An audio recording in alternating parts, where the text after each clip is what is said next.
Today on Animal Outtakes, Come here, baby. Come here. from Dachshunds with drive and Pomeranians with poof, Tunnel, go. Stop. Let's go. to smart shepherds and a collie with an impressive coat.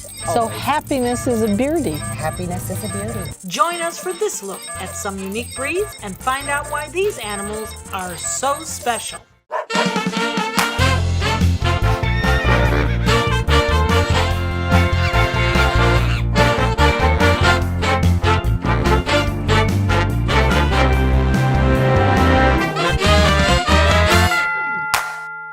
Hello and thanks for joining us for Animal Outtakes. Dogs are man's best friend, but not all dogs are the same. Today we're exploring the differences between canines big and small and why every dog is unique. So let's get started. My first Pom 35 years ago, her name was Cinnamon. For Susan Groves, there's only one breed of dog for her, and that's the Pomeranian. Oh, God, if I could have a million, I would. Her two dogs, Shiloh and Lucy Lou, are both Poms, which is an affectionate nickname for the toy breed. But don't judge them just on their size. These small dogs have a rich history. What in the wild were the Poms really bred for? Actually, they were bred for sledding. Sledding? They are part of little sleds? They are part of the Spitz family. Hundreds of years ago, Pomeranians were actually a much larger dog, tipping the scales at around 30 pounds or so. But it was Britain's Queen Victoria that started the process of breeding them down to the smaller stature that we know today. What type of qualities would you say are very attributable to a Pomeranian, perhaps versus somebody else? Well, of course, their hair. Poms are probably most well known for their abundant fur. These tiny dogs actually have a double coat, with a soft, dense undercoat covered by a longer, coarser textured top coat. All that hair requires some pretty regular grooming. Lucy, she does have a full-blown coat if I let her. But because she's a little bit older, she likes her coat a little bit shorter because it is warm down here. But she's very, very cute when she's full, too. They also have tiny triangle fox-like ears and a feathered tail that sits high on their body and rests on their backs. They're very nosy. They are. They get into everything. They want to know. They anything that you bring home, they're into the bag, they're into the, the box. They just want to be around you all the time. So they're very curious. Yep, thank you. Another characteristic of these dogs is that they bark a lot. But that's a behavior Susan says can be kept in check. I think a lot of people have the misconception that they're yappy. Well, they're yappy when you first walk in, and then you have to train them, like any other dog. They're settled down now. There are some medical concerns to watch out for, like a luxating patella, which is when the kneecap slides out of place. It's a problem common in smaller breeds of dogs, and more severe cases may require surgery. I don't allow this little one to jump because if she jumps and falls the wrong way, she could break a leg. Shiloh's got longer legs and knows how to handle a couch pretty well. Okay. Tracheas always put them on a harness because they're so tiny. You could really do a lot of damage here. Heart murmurs, if they start to cough a lot as they get older, which means sometimes the heart would be enlarged. What about breathing? Because they have a pushed-in face, but they don't necessarily have a pushed-in snout. Yeah, no problems with the breathing whatsoever. I've had Poms on airplanes. She's just really hyped. She's just. Well, she's enjoying her debut today. Yes. Why did you choose a Pomeranian as your dog of choice? Well, I had a neighbor that had one. Her name was Fluffy many years ago, and my husband and I just fell in love with the breed. Just too cute. And at the time, we were just married and lived in an apartment and thought it would be a really good match. But they're good family dogs. And they're good to travel with. They're good for elderly people. They're good with families and elder, A good condominium apartment dog. Or a home. Or a home, of course. Yep.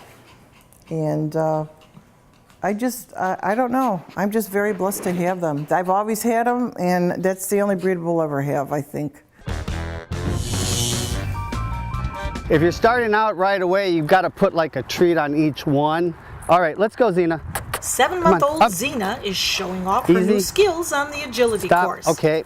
While she's still learning the ropes, Trainer Mark says it's a good activity to get dogs like hers started on early. Well, historically, the German Shepherd is a very loyal breed, good for guarding, good family dog, but they're a working dog, a herding dog, working dog, so they need to have a job to do. Go get it.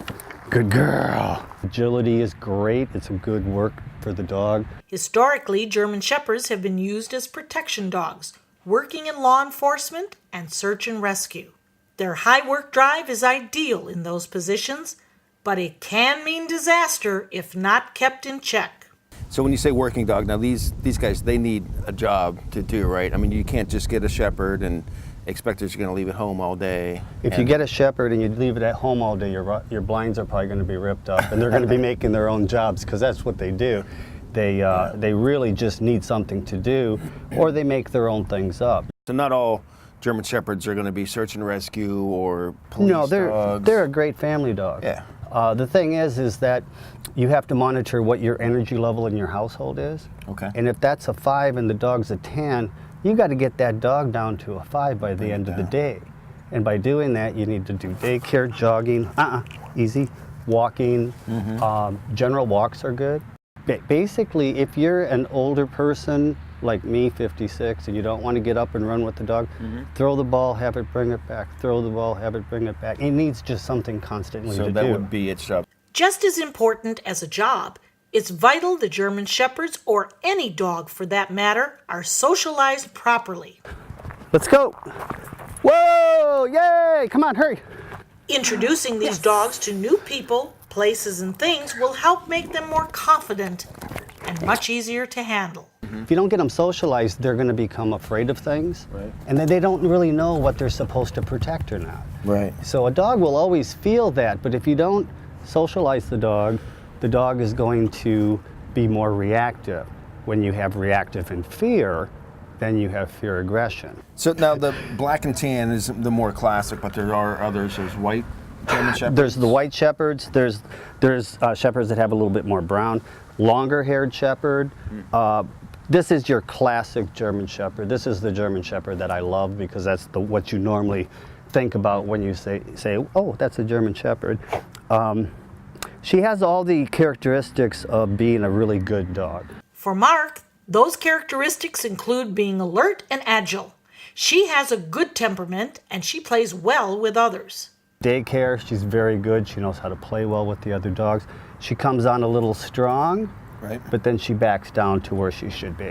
Xena would make a great family dog too, but Mark says it's important to monitor German Shepherds around young kids. Because you don't want her knocking them over.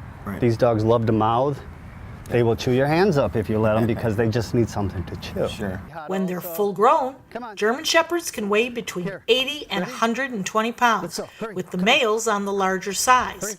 So, does that mean these dogs aren't suitable for the condominium lifestyle? Where they live isn't as important as what you do with them. There's a misconception that small dogs are the excellent apartment dogs. Really, the small dogs fit the criteria of what the condominium association wants you to have. If you have an apartment and you have your German Shepherd in an apartment, you need to have it crated while you're gone so that it has some downtime. You have to exercise that dog. You have to go to the dog park. The dog has to go to daycare. It has to work. Look, ready? Here, go. What I like about a German Shepherd is that they'll really actually listen to you, and sometimes we think that the dog is like way out there, and it'll get way out there, and sometimes all you really have to do is be calm with them. And then eventually when she gets out of it and realizes that I'm going to take charge, then I can give her a command to do. The calmer you are and the more direct you are with an active breed, doesn't give them a mixed message. And they actually are better dogs that way too. There's much more ahead on Animal Outtakes. I think my dog Gunner is a winning wiener, yes. We'll take you to the Dachshund Derby to learn how these odd-looking dogs have won over so many people. Plus, A lot of grooming takes place, correct? It does. meet this shaggy dog with a big heart.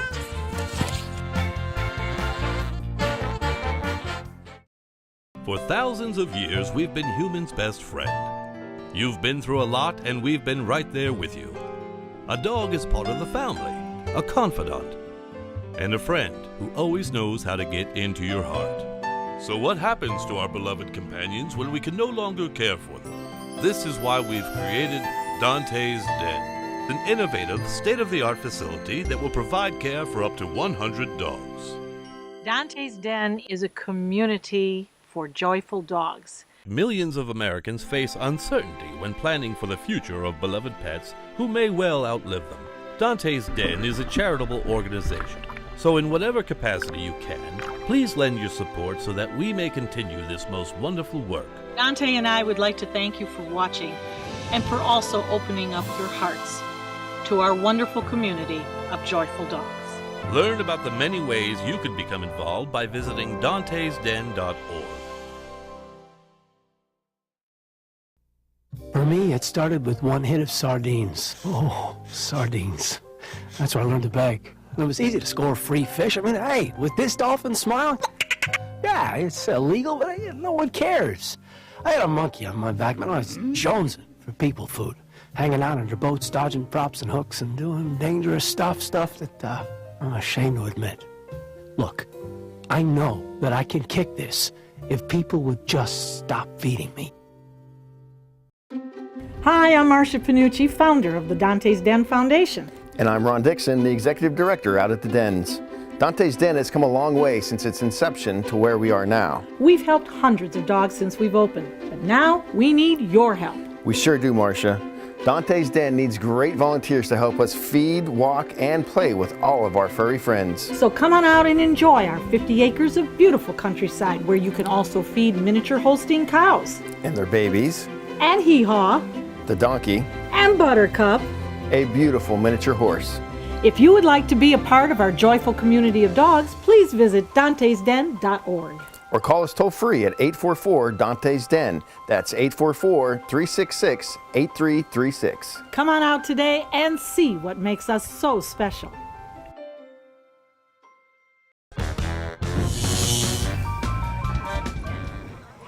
It's a drizzly day in Sarasota, Florida, but the cold, wet weather hasn't deterred some devoted sports fans.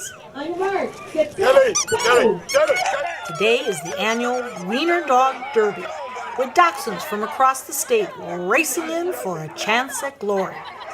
Miriam Thompson and Elizabeth Billings have entered their two dogs, Gunner and Pumpkin. Pumpkin ran in the first year they had the race. Pumpkin was a puppy and she raced and she did pretty well. But you can see she's put on some weight, so she's not going to do very well. She's not a contender. Not really, no. I think my dog Gunner is a winning wiener, yes. Is he? I think wieners? so. Has he He's got a Viking coat on. He has, but he was a big disappointment last year. Does that dog really have a fur coat on? At least Gunner will get style points for that great coat. Karin Slifker drove 2 hours to be here, hoping for her dog Roxy to defend her title. We hope. She's last year's champion here. But you never know. Ruger, my mean one, she might. Roxy is the 2015 National Dachshund Racing League champion. It's a title Karin had never even imagined holding until an event was held near her home in Orlando. We entered her in a race a long time ago in Orlando, and she won. And then somebody came up to us, and I wish I knew who that person was, but she told us all about Dachshund racing and that it's an actual thing. And she told us just to find different races, and we started putting her in. And at first she wasn't the best, but we kept working with her because we knew her potential, and she has over 30 titles now to her name. But Roxy has some competition from her own teammates.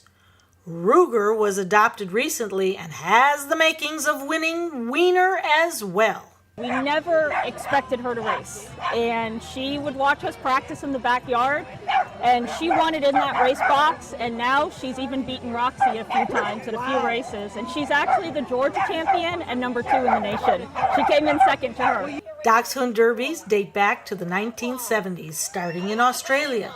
But it wasn't until the early 90s that they gained popularity in the United States. While each race differs based on location, the concept is basically the same. Owners line up their Dachshunds in the starting gate at one end of the track.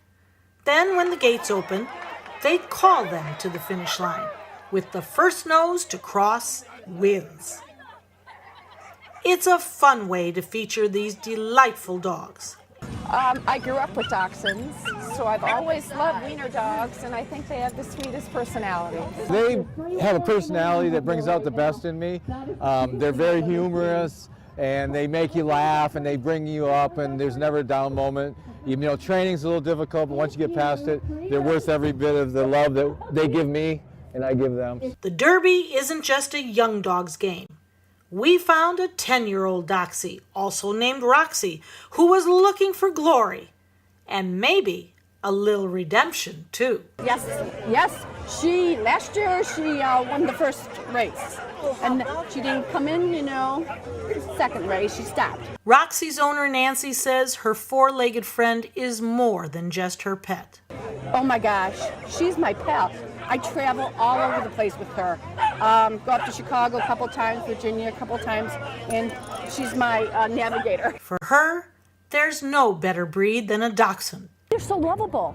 I mean, they are. It's a Dachshund lover's dream. Dogs of all shapes and sizes and their owners mingling and socialing over their shared love of these amazing dogs.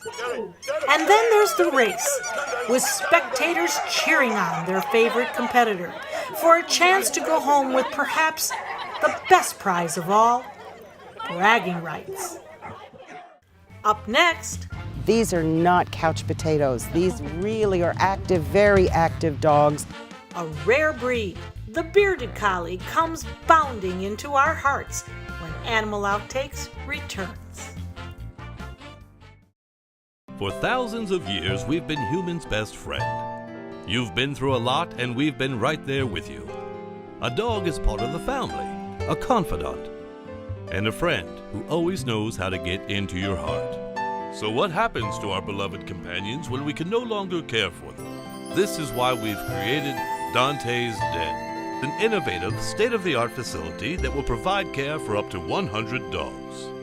Dante's Den is a community for joyful dogs. Millions of Americans face uncertainty when planning for the future of beloved pets who may well outlive them. Dante's Den is a charitable organization, so in whatever capacity you can, please lend your support so that we may continue this most wonderful work. Dante and I would like to thank you for watching and for also opening up your hearts to our wonderful community of joyful dogs. Learn about the many ways you could become involved by visiting dantesden.org. For me, it started with one hit of sardines. Oh, sardines.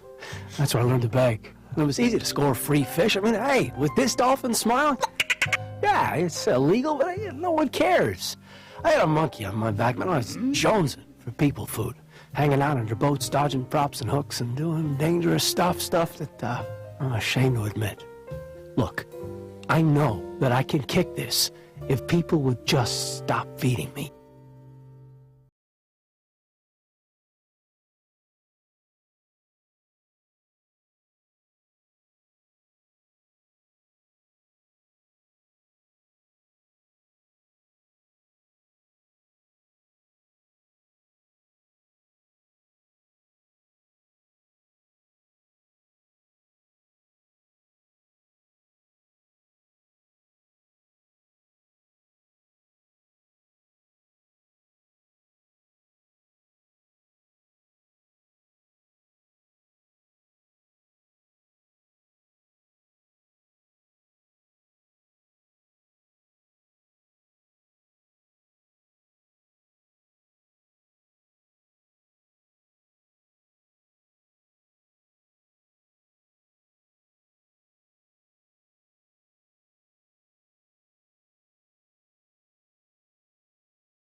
So far, we've seen fluffy dogs with spunk, smart dogs with a job to do, and some dashing dachshunds.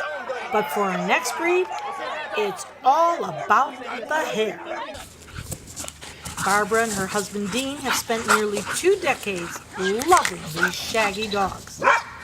So tell us about a bearded collie. And I must tell you, the very first dog my husband and I had was a bearded collie. Loving, wonderful. They are very loyal dogs to the owners of the house, who's ever in the house with them. They will be very loyal to them. The bearded collie is so named because of their magnificent double coat.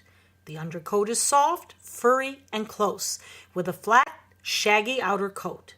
A lot of grooming takes place, correct? It does. It does. It's every day. I do it every day. It takes me just an hour to do both of them. Not bad, but I've been doing it for 18 years. Daily brushing helps prevent any matting. Do they shed? No, they really don't shed, which is surprising if you've had one. With all that hair. Everybody says the same thing, Yes. is, oh, they must shed it. They don't, because you do have to groom. And if you don't groom them, they mat. So any loose hair sticks to their mat, and that way they don't shed. For Barbara, the grooming is not so much a chore as a way to unwind. For me, it's better than taking yoga. Oh, it's very relaxing. I don't think about anything. I just groom. And for me, it's wonderful. Now, other than the one who is light-haired, we have 3 that could be triplets. How do you tell them apart, except for the colored bows? You know, it's just like our children. If you have your children out in the middle of 150 people, you can spot yours immediately. We know exactly their markings. Beardies come in 4 colors: black, blue, brown, and fawn, and they all have white markings. When they are born and when they, up until the first probably year, they stay a very dark black, the gray and white ones. Very dark. And then over the course of the next year, 2 years, they begin to change. And I've heard, I think it's not until they're about 3 or 4 that they actually get their permanent color coat. Bearded collies are a herding dog hailing from Scotland. They were bred to herd sheep and still do to this day. And it's interesting. Being a herding dog, they will, even here, when we're out here with our grandchildren, they will circle around them and try and herd them together. As the kids are running and playing and things, they do herd other animals, ducks, chickens, sheep, and so that instinct is in them. Dylan is Canadian. He has come from a breeder in Canada, and Marty has come from Brazil. The interesting thing about beardies is because they're such a small amount of bearded collies and small amount of breeders, they're very careful with their lineage. And therefore they do bring a lot of dogs in from other countries so that they keep the lineage of the dog very clean, and they don't inbreed at all. Right. So the breeding is very controlled. Very much controlled. Now, what about a personality? They are incredible. They are happy. They're called clowns, and they're actually called the bouncing, barking beardies, because you will see too, they bounce constantly. They bark. They don't bark so much just at anything, but if you want to take them for their walk, they will bark and bark and bark until you get them out the door. These are not couch potatoes. No, these really are not active, very active dogs that need a lot of running to get the activity out of them. For Barbara and the Beardies, it was love at first sight. Because I've always rescued dogs, and my last dog, which was still alive when I got our first Beardie, was a Chow Chow. Again, a long-haired dog you have to groom. It was one evening we were sitting watching the Westminster Kennel Club dog show, and I saw this magnificent dog go by, and it was a bearded collie. I was totally taken by this dog. I called Dean and I said, come in and look at this dog. That's going to be my next dog. Look at they flow. They are joyful. They are just happy, happy-go-lucky dogs. Every day, every minute. There's never a downtime where you say, oh, my little dog, he must not feel good today. They're always in a happy, clownish, joyful mood. So always. happiness is a beardie. Happiness is a beardie, and happiness is having a beardie. We'll be right back. You can watch full episodes of Animal Outtakes by subscribing to our YouTube channel. Just visit youtube.com/animalouttakes.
Animal Outtakes is produced by Dante's Den Foundation, a nonprofit group dedicated to creating the best life for dogs.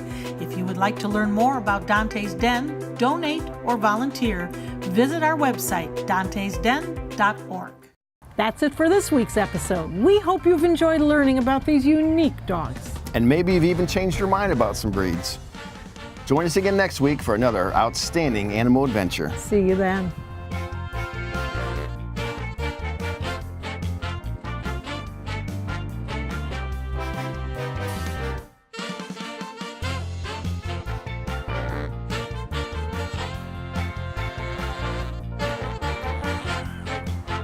I can see it in the camera.